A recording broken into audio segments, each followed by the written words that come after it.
அன்பிற்குரியோரே, வாழ்க்கையின் நோக்கத்தை தேடி என்ற தியானத்தின் 4வது நாளின் சிந்தனையாக, வாழ்க்கையின் நோக்கத்தை அறிய நாம் ஆண்டவருடைய வார்த்தைக்கு திரும்ப வேண்டுமே தவிர இந்த உலகம் காட்டும் ஞானங்களுக்கு அல்ல என்பதை பார்க்கிறோம்.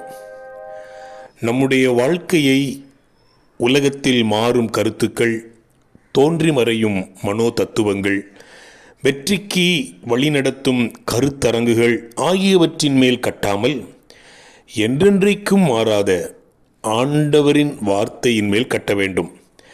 கர்த்தராகிய இயேசு கிறிஸ்துவுக்குள் மட்டுமே நான் யார் என்றும் நான் எதற்காக இந்த உலகத்தில் வாழுகிறோம் என்றும் கண்டுபிடிக்க முடியும்.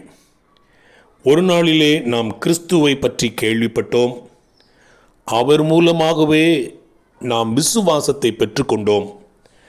அவரது கண்கள் நம்மீது வைக்கப்பட்டுள்ளது. ஒவ்வொரு நாளும் அவர் நம்மை வடிவமைக்கிறார். மகிமையான வாழ்க்கைக்கு நேராய் நம்மை வழி நடத்துகிறார்.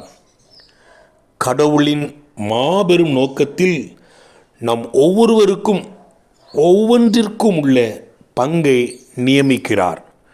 நம்முடைய வாழ்க்கை அர்த்தம் நிறைந்த ஒரு நோக்கத்திற்கான ஒரு வாழ்க்கையாகும். எபேசியர் 1 அதிகாரம் 11-12 வசனத்திலே, கிறிஸ்துவின் மேல் நம்பிக்கையாயிருந்த நாங்கள் அவருடனே மகிமைக்கு புகழ்ச்சியாயிருக்கும்படிக்கு தமது சித்தத்தின் ஆலோசனைக்கு தக்கதாக எல்லாவற்றையும் நடப்பிக்கிற அவருடைய தீர்மானத்தின்படியே நாங்கள் முன்குறிக்கப்பட்டு கிறிஸ்துவுக்குள் அவருடைய சுதந்திரமாகும்படி தெரிந்து கொள்ளப்பட்டோம் என்று வாசிக்கிறோம். வாழ்த்துக்களுடன் ஜார்ஜ்.